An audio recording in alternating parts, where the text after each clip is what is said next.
கண்கண்ட தெய்வம் ஐயா, கண்கண்ட தெய்வம் ஐயா, நீ இந்த கலியுக வரதனையா.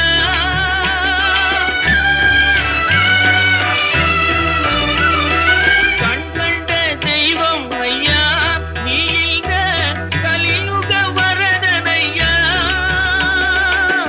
பாவியன் திகழாமல்,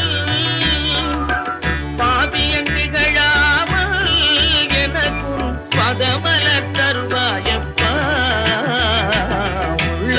உள்ளையா முருகா உன்னடி காண்கையிலே அள்ளி அணைத்திடவே எனக்குள் ஆசை பெருகிறப்பா. முருகா உள்ளம்